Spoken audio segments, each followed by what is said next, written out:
तो पहले मनीष सिसोदिया सीबीआई के रडार पर आए और इस वक्त बड़ी खबर यह है कि अब वो ईडी के रडार पर भी आ गए हैं। ईडी की तलवार भी उनके ऊपर लटक रही है। इस वक्त की बड़ी खबर आपको बता रहे हैं, शराब घोटाले से जुड़ी हुई इस वक्त की बड़ी खबर यह है कि ईडी मनीष सिसोदिया से पूछताछ कर सकती है। अंदर की खबर यह है कि सीबीआई ने कुछ डिटेल ईडी के साथ शेयर किए हैं इस घोटाले से जुड़े हुए। खबर यह है कि ईडी इस मामले में मनी लॉन्ड्रिंग का केस दर्ज कर सकती है और इस मामले में ईडी मनीष सिसोदिया से पूछताछ भी कर सकती है। यानी पहले सीबीआई के अधिकारी रेड करने के लिए पहुंचे थे। सीबीआई के अधिकारियों ने दस्तावेज जुटाए हैं और उन्हीं के आधार पर कुछ डिटेल ईडी के साथ भी शेयर किए हैं।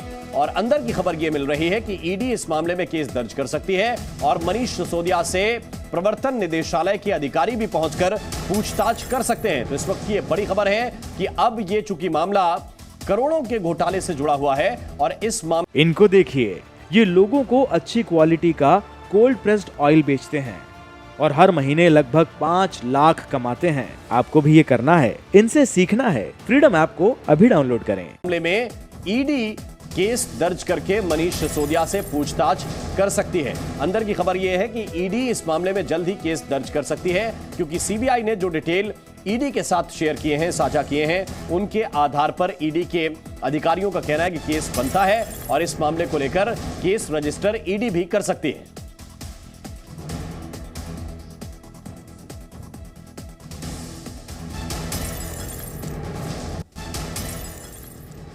और इस वक्त हमारे साथ जितेंद्र शर्मा ज्यादा जानकारी के साथ जुड़े हुए हैं। हम उनके पास पहले चलते हैं, इसके अलावा कुछ खास मेहमान भी हमारे साथ हैं, उनके पास भी चलेंगे। लेकिन जितेंद्र, क्या ईडी के अधिकारी भी इस मामले में जल्द इन्वॉल्व हो सकते हैं?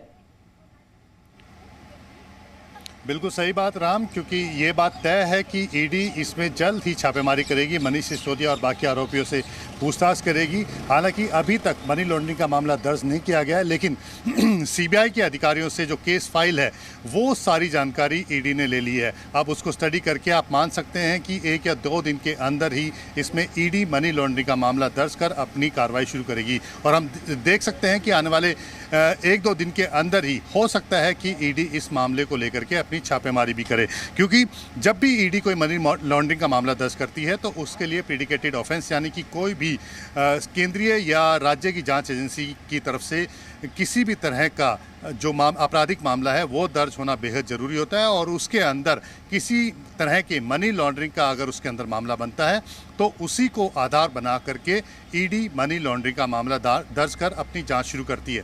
जिस तरह के ये आरोप मनीष सिसोदिया के ऊपर लगे हैं कि उन्होंने एक्साइज पॉलिसी के अंदर करप्शन किया है, भ्रष्टाचार किया है, कुछ लोगों को फ़ायदा पहुंचाने के लिए पॉलिसी बनाई गई है। बाकायदा सीबीआई के एफआईआर में लिखा गया है कि समीर महेंद्रू नाम के आदमी ने दिनेश अरोड़ा के अकाउंट में 1 करोड़ रुपए दिए। इसके अलावा समीर महेंद्रू ने ही विजय नायर को 2 से 4 करोड़ रुपए दिए। अब विजय नायर और दिनेश अरोड़ा ये दोनों वो व्यक्ति हैं जो कि मनीष सिसोदिया की काफ़ी करीबी हैं, पॉलिसी बनाने में शामिल रहे हैं और काफ़ी करीबी रहे हैं। और ये दोनों ही व्यक्ति इस समय देश से बाहर हैं। यानी कि इस पूरी जो घटना हुई है, जो भ्रष्टाचार हुआ है, उसमें जो इस पूरे मामले को लेकर के 2 अहम किरदार हैं, विजय नायर और दिनेश अरोड़ा, जो कि मनीष सिसोदिया की करीबी हैं, वो दोनों इस वक्त देश से बाहर हैं।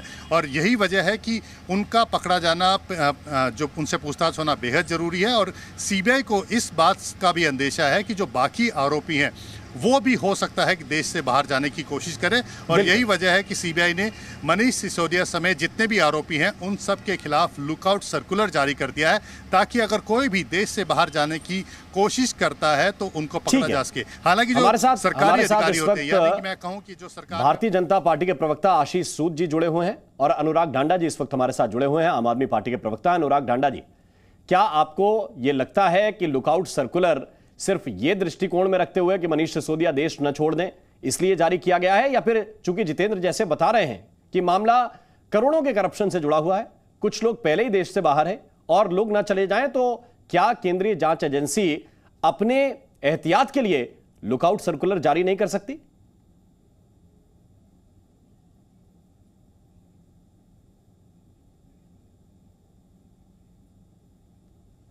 सिर्फ अपनी किरकिरी करा रही है बीजेपी। ये सब करके पूरे हिंदुस्तान में, पूरे देश में ये मैसेज साफ है कि ये एक्साइज पॉलिसी को लेकर के ये रेड नहीं हो रही है। ये सिर्फ इसलिए रेड हो रही है कि मनीष सिसोदिया एजुकेशन में इतना अच्छा काम कैसे कर सकते हैं। जिस अखबार में मोदी जी सपना लेते थे कि वहां पर उनकी सरकार की तारीफ छपेगी, उस अखबार में मनीष सिसोदिया की फोटो कैसे छप गई, ये सिर्फ उसी से प्रेरित है। वरना आप सोच करके देखिए कि कितनी हास्यास्पद बात है। मनीष सिसोदिया के घर पे अनुराग ढांडा जी, 4.5 घंटे तक अनुराग ढांडा जी, इस मामले में सीबीआई जांच की सिफारिश क्या तब हुई जब वो एनवाईटी में फोटो छप गई थी, या उससे पहले वो फाइल आ चुकी थी? आपको भी मालूम होगा कि कब की ये प्रोसेस है। बिल्कुल, मैं उसी पर सवाल उठा रहा हूं कि सीबीआई की रेड कब हुई, पहले इसमें मेरिट कितनी नजर आई सीबीआई को, और जैसे ही अखबार में खबर छपी तो रेड कब हुई, ठीक है, इसको भी समझना चाहिए। और दूसरी बात, मैं एक पॉइंट और अपना यहां पर रख दूं कि आप सोचिए कितना हास्यास्पद है, एजेंसियों को किस लेवल पर ला करके रख दिया भारतीय जनता पार्टी ने कि लुकआउट नोटिस जारी कर रहे हैं एक मंत्री के लिए जो 14.5 घंटे आपको कॉपरेट करता रहा आपकी रेड में। और इससे पहले जितनी भी सीबीआई और ईडी की रेड होती है, क्या खबर आती है चैनलों पर कि उसके घर से ये बरामद हुआ, इतना कैश बरामद हुआ, ये बरामद हुआ। मनीष सिसोदिया के यहाँ से क्या बरामद हुआ अभी तक सीबीआई नहीं बता पाई कुछ भी, क्योंकि उनको वहां से नहीं मिला। मुझे लगता है कि ठीक है आशीष सूद, ये आप लोग राजनीतिक रंजिश के लिए मनीष सिसोदिया को निशाना बना रहे हैं और केंद्रीय एजेंसियों का दुरुपयोग कर रहे हैं। आप ये जो मैंने कागज आपको दिखाया है, पहले ढांडा साहब पत्रकार रहे हैं, इन्हें भी बता दीजिए। ये है न्यूयॉर्क टाइम्स। न्यूयॉर्क टाइम्स ये भी बताता है दिल्ली में सांस लेना मुश्किल है, दिल्ली में सांस लेना मुश्किल है। और दिल्ली में मोनू और उसकी बहन की कहानी बताई है न्यूयॉर्क टाइम्स ने। तो इसलिए न्यूयॉर्क टाइम्स के सर्टिफिकेट पे ढांडा साहब ज्यादा इतराए नहीं, यही बेहतर रहेगा। और रही बात सीबीआई को क्या मिला क्या नहीं मिला, जांच एजेंसियों को जो मिला और नहीं मिला वो तो सामने आ ही जाएगा। आपने बड़ी माकूल बात कही कि सीबीआई का मुकदमा किसने, बीजेपी ने दर्ज कराया। दिल्ली के आला बाबू ने, दिल्ली के चीफ सेक्रेटरी ने अपनी रिपोर्ट में जब उसने देखा कि रातों रात बिना टेंडर के अंदर जो प्रोविजंस नहीं है, टेंडर में ये प्रोविजन नहीं थे कि 150 करोड़ रुपए आप किसी को छोड़ दीजिए। और राम जी, आपके करोड़ों दर्शकों में से कई लाख लोग टेंडर के जरिए अपना व्यापार करते होंगे। कब उनमें से किसी से सवाल करके पूछिए, किसी ने ऐसा सुना है कि आपने एक टेंडर भरा और टेंडर को आप फुलफिल नहीं कर पाते और उसकी अर्नेस्ट मनी आप क्योंकि फुलफिल नहीं कर रहे फिर भी वापस कर दी जाए। बिल्कुल ढांडा साहब, अरविंद केजरीवाल जी और हमारे मनीष सिसोदिया जी पता क्या कर रहे हैं, थर्ड ग्रेड बॉलीवुड फिल्म की तरह कर रहे हैं, जिसमें एक विलेन पकड़ा जाता है और वो उसको कहता तूने चोरी क्यों की, वो कहता पहले उससे पकड़ो जिसने मेरे हाथ पे लिखे तेरा बाप चोर था, फिर वो कहता उसको पकड़ो जिसने मेरे स्कूल की बिल्डिंग जला दी थी, फिर कहता उसको पकड़ो जिसने मेरा खेत जला दिया था, फिर उसको पकड़ो फलाने आदमी ने जिसने शराब नकली बेची। अरे साहब, जो जिसने देश में जो हुआ भूल जाइए। आप दिल्ली के उप मुख्यमंत्री हैं, दिल्ली की जनता को जवाबदेह है, दिल्ली की जनता का अरबों रुपया क्यों खाया, इसका जवाब अनुराग ढांडा जवाब दे रहे हैं। आप क्योंकि चोरी करते हुए पकड़े गए। ठीक है, सूद साहब जवाब दे रहे हैं अनुराग ढांडा जी। जाता है ना, एक मिनट राम जी, मेरे को 2 मिनट 3 सेकंड दीजिए। दिल्ली की डीटीसी बस में जब चोर पकड़ा जाता है ना, तो वो इसी तरह का व्यवहार करता है, जेब कतरा, जैसे आम आदमी पार्टी के सभी नेता कर रहे हैं। ठीक है अनुराग जी। देखिए, मैं चूंकि इन्होंने फिल्म की बात की कि थर्ड ग्रेड फिल्म जैसा काम कर रहे हैं, आशीष सूद जी आपने वो नायक फिल्म देखी है कि नहीं देखी है? अमरीश पुरी का रोल याद है उसमें? अपने आप कंपेयर कर लीजिएगा कि वो किसके बारे में था और उनका असिस्टेंट जो था वो किसके बारे में था। अपने आप कंपेयर कर लीजिएगा, मुझे बोलने की जरूरत नहीं है। जहां तक आपने कहा कि रियायत क्यों दी गई, तो मैं आपको ये बता दूं कि अपने एमसीडी के टेंडर पहले पता कीजिए। 700-800 करोड़ रुपए का टेंडर है। माफ कीजिएगा, मैंने बीच में नहीं बोला था, आप शांत होकर सुनिए। अब मैं ये कह रहा हूँ 700-800 करोड़ का टोल का टेंडर है और आपने कोविड काल में उनको रियायत दी या नहीं दी, आप पूरी डिटेल के साथ बताइएगा। और अगर थोड़ी भी शर्म आती है कोविड काल में हर टेंडर में हर तरीके की चीजों में रियायत दी गई। बस कुछ सेकंड रुक जाइए, आपसे जवाब दूंगा मैं। सुनने की भी हिम्मत रखिए, थोड़ी सी सुनने की हिम्मत रखिए। कल से ये लोग तस्वीरें दिखाते फिर रहे हैं कि फलां व्यक्ति के साथ मनीष सिसोदिया जी की तस्वीर है, फलां व्यक्ति के साथ अरविंद केजरीवाल जी की तस्वीर है। मैं आपको ये तस्वीर दिखा रहा हूं, इसको जरा ध्यान से देखिए। किसके साथ? ललित मोदी के साथ मोदी जी बैठे हुए हैं। इनके ऊपर कब रेड होगी? मोदी जी के घर पे सीबीआई की रेड। ललित मोदी जो देश से फरार, ललित मोदी जिनको सुष्मिता जी ढूंढ लेती हैं लेकिन मोदी जी को नहीं मिलते, इनके खिलाफ रेड कब होगी? इनकी भी तो फोटो है मोदी जी के साथ, लेकिन ऐसी कोई रेड नहीं होगी। मैं आपसे एक चीज और पूछता हूं आशीष सूद जी, एक भी बीजेपी लीडर का नाम बता दीजिए या 5 नाम गिनवा दीजिए बीजेपी नेताओं के जिनके यहां आपकी सरकार आने के बाद सीबीआई या ईडी की रेड हुई हो। सीबीआई और ईडी को आपने बिल्कुल अपने लिए इस्तेमाल करना शुरू कर दिया और एक ऐसी वॉशिंग मशीन लगा रखी है इन लोगों ने। ठीक है, बंगाल के तो तमाम नेता जिन पे मुख्य विषय पे आते हैं। मुख्य विषय ये था कि आपने कहा कि ये जो एमसीडी है उसने भी रियायत दी, क्योंकि रियायत दे सकते हैं कि नहीं दे सकते हैं, इसको लेकर जो आपने सवाल पूछा उसका जवाब आशीष सूद जी। मेरे को जवाब देने का अवसर दीजिए। जी बोलिए। देखिए, ढांडा साहब पत्रकार रहे हैं, ये अपने और दिल्ली के मुख्यमंत्री के नजदीकी आदमी है, तो इन्हीं के मुख्यमंत्री कहा करते थे can a CM just go away like this, तो सीएम और उनके नजदीकी ऐसे नहीं जा सकते हैं।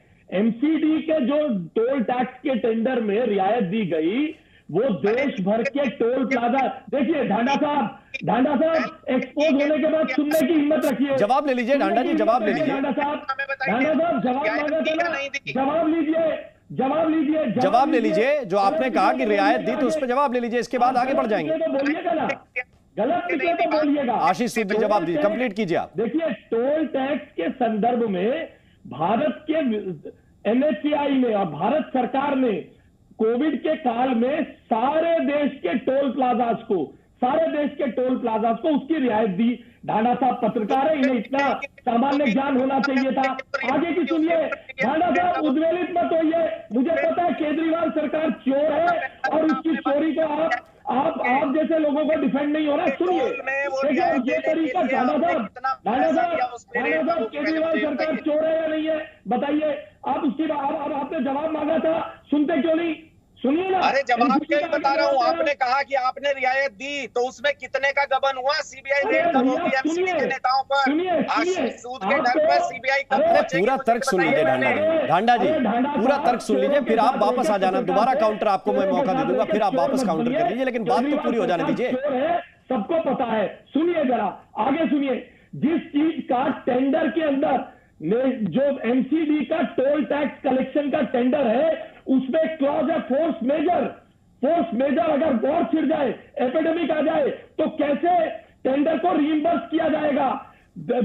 एक्साइज एक्ट 2010 की कौन सी धारा के अंतर्गत जो टेंडर इन्होंने दिया हुआ था उसमें रिमिशन के आधार से नहीं थे। मनीष सिसोदिया ने अपनी मनमानी की, मनीष केजरीवाल ने दलाली खाने के लिए मनमानी की। बताइए, फोर्स मेजर क्लॉज है एक्साइज पॉलिसी में? क्या फोर्स मेजर क्लॉज था? नहीं था। ठीक है, अनुराग ढांडा जी फोर्स मेजर क्लॉज है प्री कंडीशन बिडिंग से पहले, और केंद्र सरकार ढांडा जी जवाब दीजिए। ठीक सूद साहब, आपका पॉइंट आ गया। आशीष सूद जी, अब आप पकड़ में आ गए हैं, बौखलाइएगा नहीं, शांत रह के सुनिएगा। देश की जनता ये देख रही है कि इन्होंने कहा कि एमसीडी सरकार चोर है बिना मर्जी के लिए। आशीष जी एक मिनट आशीष सूद जी, एक मिनट जवाब दीजिए, इसके बाद फिर आगे बढ़ूंगा। फिर वापस आते हैं लुकआउट सर्कुलर पर। एक मिनट रुक जाइए सूद साहब। अब आप पकड़ में आ गए, आपने अपने मुंह से कहा है, आपने अपने मुंह से बोला है कि एमसीडी के टेंडर में आप लोगों ने रियायत दी कोविड काल के दौरान में। अब मुझे ये बताइए कि कितना पैसा रिश्वत उसके लिए आपने लिया वो रियायत देने के लिए, और अगर आपने उसके बदले में रिश्वत नहीं ली, रियायत दी जा सकती है। तो जब एमसीडी के टोल में रियायत दी जा सकती है, तो अगर लिकर की शॉप्स बंद रहेंगी कोविड के दौरान तो उसमें भी रियायत दी जा सकती है। मूर्ख मत बताइए देश के लोगों को, देश के लोगों को मूर्ख समझना बंद कीजिए। आप देश के लोगों को मूर्ख समझना बंद कीजिए। बीजेपी देश को बर्बाद करने की साजिश कर रही है। जो भी आदमी देश के लिए काम करता है, आप उसके यहाँ पर सीबीआई और ईडी रेड करवा देते हैं। देश को बर्बाद करने की तो देश के लिए काम करने वालों को इस पे आपत्ति किस बात की होनी चाहिए? अनुराग ढांडा, मनीष सिसोदिया ने दरअसल लुकआउट सर्कुलर को लेकर क्या कहा है वो बात हम दर्शकों को सुनवाना चाहते हैं, क्योंकि एक तरह का उन्होंने पलटवार किया, प्रधानमंत्री मोदी को चैलेंज भी किया है। क्या कहा मनीष सिसोदिया ने, उनकी बात आप सुनिए। अब की बार तो देश की जनता लुकआउट नोटिस देगी, और 2024 में देगी और पूछेगी कि बड़े बड़े वादे करके कहाँ चले गए। अब देश की जनता लुकआउट करेगी 2024 में। आज देश ऐसे नेता को ढूंढ रहा है जो महंगाई का सॉल्यूशन ढूंढे, जो बेरोजगारी का सॉल्यूशन ढूंढे, ये देश को नंबर 1 बनाने पे काम करे। अब मनीष सिसोदिया को नंबर 0 बना दो, अरविंद केजरीवाल को नंबर 0 बनाने की सारी साजिशें कर लो, इससे क्या होता है? इससे देश थोड़ी नंबर 1 बनेगा। देश तो नंबर 1 बनेगा जब देश के प्रधानमंत्री बैठ के, सारे मुख्यमंत्री और सब लोग बैठ के 24 घंटे हेल्थ के बारे में सोचें, एजुकेशन के बारे में सोचें, काम करने के बारे में सोचें। ये सोचते हैं कैसे बस विपक्ष की सरकार को गिरा दो, कैसे सीबीआई का मिसयूज कर लो, कैसे ईडी का मिसयूज कर लो, कैसे किसी को नोटिस दिला दो। ये देखिए, मनीष सिसोदिया ने कहा है कि लुकआउट नोटिस तो देश की जनता जारी करने वाली है।